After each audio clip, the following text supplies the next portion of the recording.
네, 여러분 좋은 아침입니다. 국내에선 구글 TPU를 두고 삼성전자와 SK하이닉스의 희비가 엇갈리고 있지만 정작 미국에서는 서로 돕고 가는, 품고 가는 분위기입니다. 구글 대변인은 TPU와 GPU를 모두 지원할 것이라고 밝혔고 엔비디아 젠스왕 CEO는 구글도 우리 고객이라면서 서로 공생하는 관계임을 분명히 하고 있는데요. 오히려 수율의 측면에서는 냉정하게 살펴볼 필요가 있다는 분석도 나오고 있습니다. 결국 TSMC가 각 고객을 위해서 라인을 최적화해서 수율을 맞춤 설정할 수 있는 능력이 제한되기 때문이죠. 그렇게 되면 구글을 포함한 에이지 기업들은 수율이 완전히 최적화되지 않아서 가격에 대한 효율이 떨어질 가능성도 있다는 겁니다. 이래저래 따져봤을 때 GPU만이 답인 줄 알았던 시장에서 TPU라는 선택지가 하나 더 생긴 거지. 아직까지 TPU 홀로 서기는 리스크가 좀 있어 보입니다. 어쨌든 공생이든 적이든 이들의 입장을 떠나서 사실 HBM 업체들에겐 선택지가 늘어난 격이 나쁘진 않은 거라고 어제도 말씀드렸었죠. 특히 SK하이닉스의 경우에는 구글의 최대 납품사로 현재 지위를 굳건히 하고 있기 때문에 현재로서는 주가가 굼뜰 이유가 전혀 없는데 너무 단숨에 올라선지 삼성전자의 매력도를 더 높게 평가하는 건지 SK하이닉스에 베팅한 투자자들의 곡소리가 나오고 있습니다. 우리 기업들도 빅테크 형님들처럼 큰 그림에서 좀 같이 가긴 어려운 걸까요? 모닝콜이 울리네요. 오늘은 SK하이닉스 조금 다른 흐름을 보일지 같이 확인해 보겠습니다.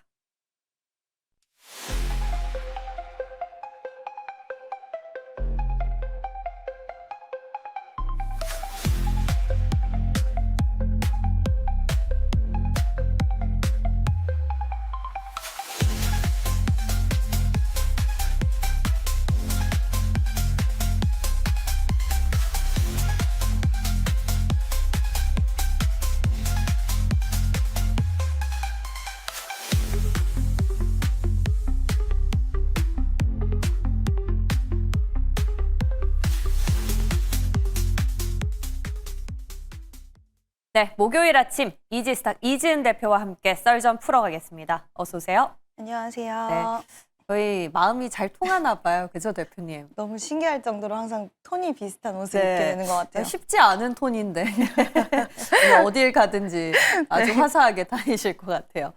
예, 오늘도 뉴욕 증시는 기분 좋은 상승을 이어갔습니다. 베이지북이나 실업수당 청구 건수나 고용이 전체적으로 금리 인하 쪽으로 화살표를 쏘면서 긍정적인 분위기가 이어졌는데요. 빅테크 안에서 흐름이 달리고 있다는 게 조금은 주목해봐야 되는 이슈지 않나 싶습니다. 어제는 구글 내렸고요. 브로드컴이랑 엔비디아는 같이 올랐는데 결국에 이들의 흐름이나 워딩을 보면 공생하는 관계라고 많이 얘기를 하거든요. 근데 우리 시장에서는 희비가 좀 엇갈리고 있습니다. 사실은 구글의 HBM을 최대 많이 납품하고 있는 회사 하면 SK하이닉스인데 주가가 왜 이렇게 갈리는 걸까요? 일단 SK하이닉스는 저는 매력도는 충분히 있다라고 생각은 하는데 네. 최근에 이제 우리가 신용이 굉장히 많이 급증을 했다라는 소식이 나왔을 때 대표적으로 SK하이닉스를 신용 매매하시는 분들이 상당히 좀 많았던 걸로 알고 있어요. 그래서 이런 신용에 대한 물량들에 대한 부분들이 있고 또 아무래도 신용 투자를 하시는 분들은 주가가 좀 불안 심리가 있다 보면 주가가 좀 올라오면 매도를 하시거나 그리고 또 이제 신용 매매가 좀 많다 보면 투매라든지 반대 매매를 불러일으킬 수 있기 때문에 투자에 대한 좀 부담감이 있을 수 있고 아무래도 삼성전자는 이제 외국인의 매수세가 좀 유입되고 있다는 것과 파운드리 시장에 대한 기대 심리도 충분히 좀 있는 것 같습니다. 결국 시장에서 우리가 예전 몇 달 전으로 돌아갔을 때도 에이지 반도체 시장에 대한 이야기들 상당히 좀 많이 나왔던 시기가 있었는데 그때도 삼성전자가 좀 더 탄력적인 모습이 나와주기도 했었어요. 그래서 지금 에이지 반도체라는 이 시장이 사실 크게 봤을 때는 이 에이지 반도체 시장이 나옴으로써 엔비디아가 이제 끝났다라는 의미는 아니라 시장 확장적인 의미인데 일단 이러한 이슈와 재료가 다시 또 부각이 되면서 삼성전자가 좀 더 탄력을 받아가는 게 아닌가라는 생각이 드는데요. 이제 파운드리 쪽의 실적이나 뭐 파운드리 쪽의 성과 같은 경우에도 2026년부터는 더 올라올 것이고 지금 파운드리 쪽 수율도 굉장히 올라왔다라는 이야기가 나오면서 전반적으로 그쪽에 대한 기대감도 같이 좀 깃들여지면서 시장에서의 시세를 이어가고 있는데 저도 개인적으로는 삼성전자를 조금 더 매력적으로 보고 있기는 하지만 일단 SK 하이닉스도 저는 괜찮다라고 보고 있어요.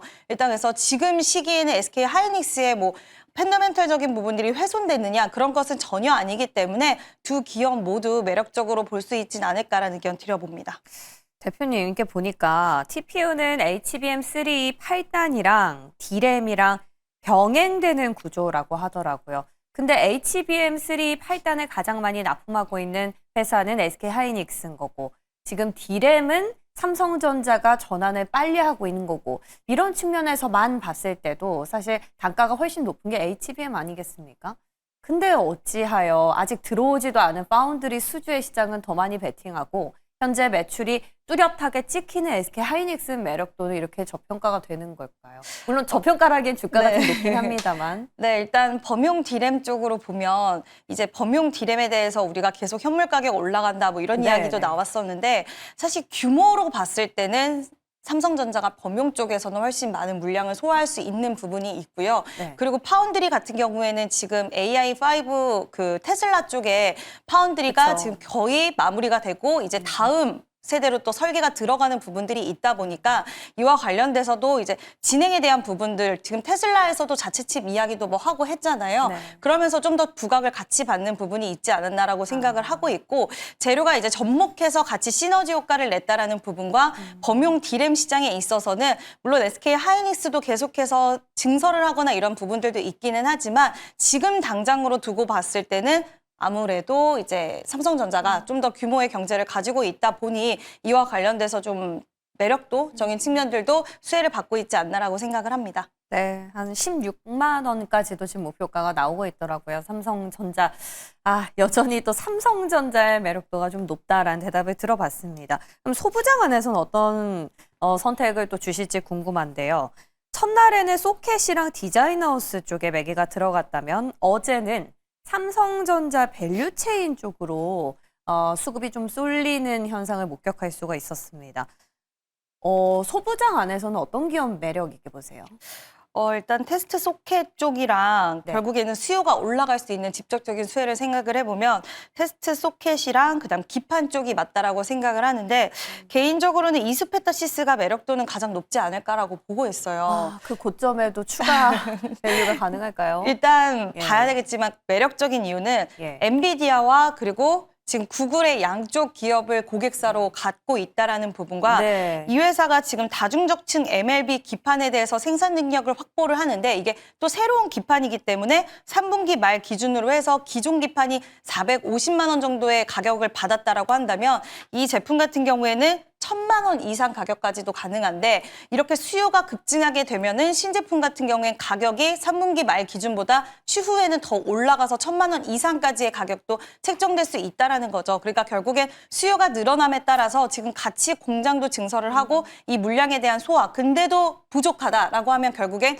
가격에 대한 상승으로 이어질 수 있기 때문에 실적에 대한 레벨업이 지속될 수 있는 가능성과 또 시장의 투자자들의 입장에서 봤을 때도 엔비디아와 구글이 경쟁 구도까지는 전 아니라고 보지만 어쨌든 시장은 그렇게 볼 수 있잖아요. 그렇게 됐을 때 양쪽에 모두 모멘텀을 갖고 있다라는 거 그게 좀 매력적이었고요. 뭐 이수페타시스에 대한 이런 움직임이 살짝 부담스럽다라고 한다면 뭐 소켓 쪽 ISC라던가 리노공업도 충분히 매력도가 있고 앞서서 이제 디자인하우스 쪽 테슬라 이제 새로운 설계가 들어간다라고 말씀을 드렸는데 그래서 어저께 가온칩스가 이제 삼성전자 디자인하우스 향으로 가장 좀 강했는데 가온칩스 그리고 AD 테크놀로지는 저도 바닥권에서 어제 거래량이 어느 정도 실린 상승이 나왔기 때문에 좀 긍정적으로도 볼 수 있다. 다만 속도적인 측면에서는 지금은 또 시장이 다시 살아나면 가는 종목이 더 가기 때문에 그런 부분도 좀 참고를 해주시면 좋을 것 같습니다. 근데 왜 소켓 안에서는 리노공업은 이전부터 많이 말씀해 주셨어요. 그죠? 분할 이슈 전부터. ISC도 견조한 건 알겠는데 마이크로 컨택솔은 왜 아무도 언급을 안 해주시죠? 그만큼 뭐 네. 매력이 없고 개별적인 그럴까요? 그리고 이게 아. 제가 뭐 이 회사 자체는 사실 ISC나 저조차도 리노공업 쪽에 더 관심을 갖고 있는데 그래요. 그 이유는 결국 시장에서의 수급이 붙어주고 시장에서 탄력이 높으면 그만큼 시장 관심도가 가다 맞아요. 보니까 또 매수세가 그쪽으로 매기가 쏠릴 수밖에 없는 것 같습니다. 네. 좋습니다. 자, 이렇게 해서 계속해서 화제가 되고 있는 AI 진영 논란에 대해서 오늘 또 한 번 더블 체크를 해봤고요. 이제 AI 안에서 확장판 좀 다뤄보겠습니다. 원전이죠. AI가 다시 화제가 되니까 원전에 대한 시선도 조금씩 변화가 느껴지고 있습니다. 외국인들이 수급을 딱 바꿨을 때 우리나라에 가장 먼저 사는 게 조선, 원전 이쪽인 것 같은데요. 원전은 뭐 다들 이견은 없어요. 계속해서 보고 가자라고 하는데 워낙 탄력이 좀 떨어지다 보니까 저희가 그냥 점검 차원에서 한번 여쭤보고 싶거든요. 결국 두산 에너빌리티만 보면 되겠습니까? 두산 에너빌리티만 보자라기보다는 예. 두산 에너빌리티를 기준으로 보자가 맞는 것 같아요. 기준으로요. 네, 일단 소부장 기업들 안에서 이미 투자를 하고 계시는 분들도 계실 수 있잖아요. 네. 근데 일단 두산 에너빌리티가 회복이 돼야지 관련된 소부장 기업들도 같이 좀 올라올 수 있지 않을까라고 보고 있고요. 일단 두산 에너빌리티와 업무 협약을 체결한 페르미 아메리카가 지금 2030년 초반 가동을 목표로 대형 원전 프로젝트에 굉장히 속도를 내고 있는데 이게 이런 부분들로 봤을 때 속도를 낸다라는 것은 같이 협약을 맺은 두산 에너빌리티도 미국 진출에 대한 속도 같이 빨라질 수 있는 부분이고 네. 어저께 트럼프 대통령의 원전 관련된 기조를 다시 한번 확인했다라는 점. 지난번에 원전 관련주들이 시세가 굉장히 강했을 때 트럼프 대통령 발언이 가장 세게 작용이 됐었거든요. 근데 이번에는 뭐 시장이 지금 원달러 네. 환율에 대한 부담이라던가 이런 부분들을 통해서 약간은 생각보다는 뭐 예전이랑 비교했을 땐 살짝은 약하기는 했지만 추세 자체는 돌릴 수 있는 흐름이 어저께 좀 맞아요. 의미 있는 흐름이 나왔다라고 보고 있고요. 예. 다들 아시다시피 뭐 가스터빈에 대한 모멘텀 그리고 SMR, 대형 원전 이런 쪽의 네. 모멘텀 잘 가지고 있고 네. 또 증설에 대한 부분도 있기 때문에 충분히 가장 매력적인 종목이 아닐까라고 생각을 합니다. BHI나 현대건설도 개별 계약이 나와서요. BHI도 저는 두 번째 종목으로는 볼 수 있다라고 예, 생각을 그래서- 하고 있고요. 예.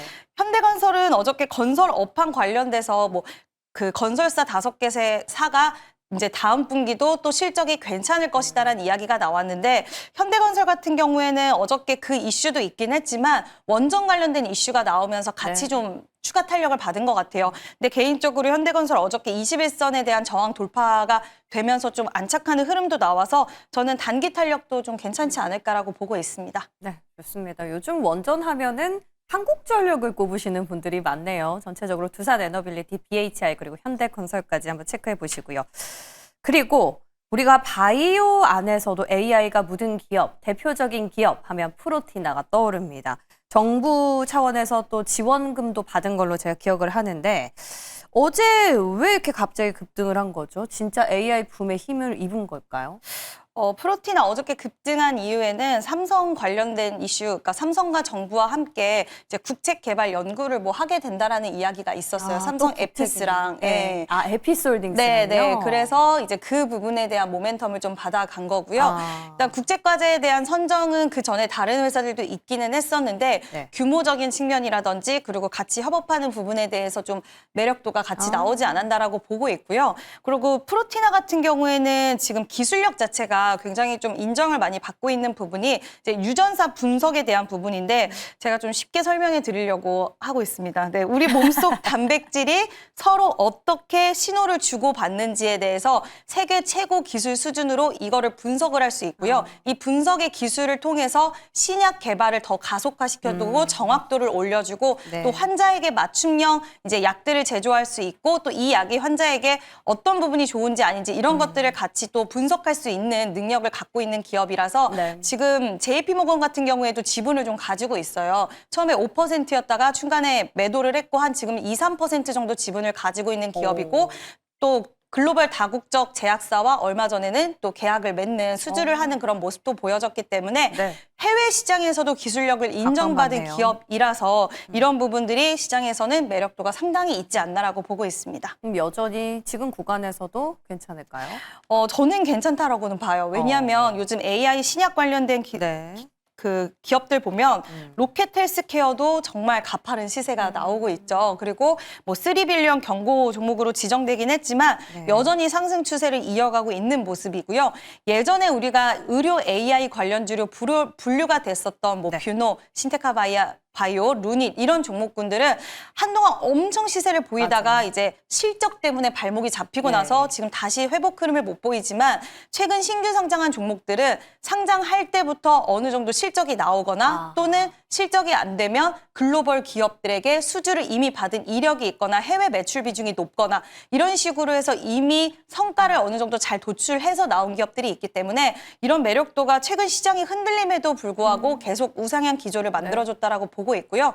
프로티나도 아직까지도 저는 충분히 매력 있지 않나. 뭐 신규 접근은 좀 부담스러울 수는 네. 있지만 그래도 눌림 시에는 또 매수 전략도 유효하지 않을까라고 봅니다. 프로티나도 AI에 있어서 좀 기대감을 받고 있지만 우리가 에피스홀딩스도 뭔가 수주가 있어야지 가격에 타당한 가격이 된다라는 얘기를 많이 해주셨는데 그에 대한 또 수주 모멘텀이라서 같이 어제 부각을 받은 것 같습니다. AI가 같이 연결된 바이오 기업들도 한번 눈여겨보시고요. 그리고 2차 전지 얘기도 좀 해볼까 합니다. 리튬 가격 상승은 사실 어제 오늘 일은 아니죠. 근데 LG화학이 전고체 배터리 상용화를 좀 앞당길 수 있는 어떤 핵심적인 기술을 개발한 걸로 보입니다. 자, 이로 인해서 다시금 전고체 시장에 활력이 더해지는 거 아닌가라는 기대감을 갖게 됐는데요. 셀 기업들, 요즘 상승이 1, 2%가 아니라 5% 이렇게 강세를 보여요. 다시 어떻게 ESS에 추가적으로 전고체 기대감까지 가져봐도 괜찮습니까? 일단 전고체는 꿈의 배터리잖아요. 그쵸. 그래서 다시 좀 분위기가 좋아지다 보니까 한동안 꿈이 사라졌다가 다시 꿈을 키우는 그런 모습인 것 아니, 같아요. 근데 유래기판도 생각해보면 꿈의 기판이라고 네. 했는데 이제 진짜 26년, 27년 상용화 남지 됐잖아요. 않았죠. 네. 이제 뭐 전고체 배터리도 기업마다 속도는 좀 다르긴 한데 예전에 처음에 나왔을 때는 굉장히 먼 이야기 같긴 네. 했지만 지금은 뭐 시기적으로 봤을 때 이제 1, 2년 정도까지 남은 상황이라서 시장에서는 더 부각이 되는 부분도 있고 또 LG화학이 전고체 관련돼서 기술 개발을 했다라는 소식이 나왔습니다. 그러면서 좀 더 불을 지펴준 것 같고요. 근데 전고체 이야기만 나왔으면 좀 아쉬웠을 수도 있을 것 같은데 가장 중요한 이제 리튬 가격의 상승이었는데 한 달 새에 한 20% 정도 상승이 나왔더라고요. 근데 그 이유는 뭐 여러 가지가 있겠지만 이제 중국 쪽에서 전기차와 ESS 시장을 성장시키기 위한 노력을 할 것이다. 그래서 리튬 가격도 같이 상승한다라는 뭐 그런 이야기가 어저께 시장에서 굉장히 부각을 받았고 결국 리튬 가격이 상승이 되면 굉장히 셀업체, 소재업체 좋을 수밖에 없어서 그동안 리튬 가격이 부진했을 때 이제 수익성 악화라든지 이런 것들이 있었는데 이제 어저께 특히 뭐 LNF, 에코프로, BM 굉장히 강한 또 시세를 이어갔어요. 네. 그래서 리튬 가격에 대한 상승이 어저께는 시장이 좀 좋았고 또 ESS 같은 경우에는 탈중국 공급망에 대한 기대 심리가 더 강해지지 않았나라고 보고 있습니다. 근데 이게 전고체면 사실은 물론 양극재, 음극재 다 들어가지만요. 그 고체 전해질이 가장 핵심 포인트지 않습니까? 황화리튬. 이런 기업들이 상승해야 되는데 양극재가 급등한다. 리튬의 영향을 시장이 더 크게 받는다라고 해석을 해야 될까요?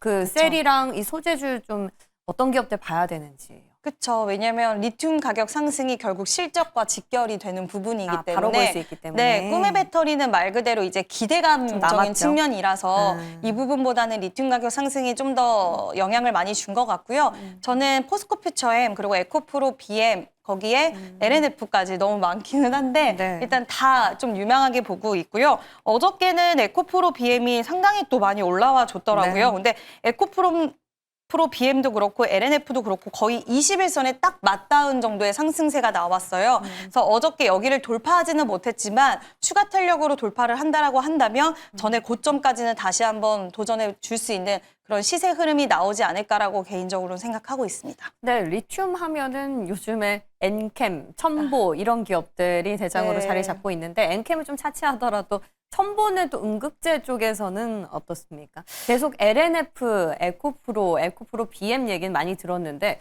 왜 음극재 쪽에는 언급을 안 해주실까? 일단은 지금 에코프로 BM도 그렇고 LNF도 그렇고 이쪽 관련된 기업들은 ESS 시장에 대한 부각이 같이 들어가기 때문에 지금 특히 LNF 같은 경우에는 그 LFP, ESS 쪽으로 지금 미국에다가 공장을 세운다거나 이런 직접적인 수혜 구조를 가져갈 수 있는 사업에 대한 이런 부분들을 열어줬기 때문에 시장 참여자들부터 당연히 이쪽 기업에 더 관심을 가질 수밖에 없는 거라고 생각이 들어서 첨보도 참 음극재 시장 최근에 주목이 있었는데 네. 아직까지는 추세 자체가 무너졌다라고 보기는 어렵긴 하겠지만 좀 속도적인 차이들은 있을 수 있다라고 보고 있습니다. 네, 좋습니다.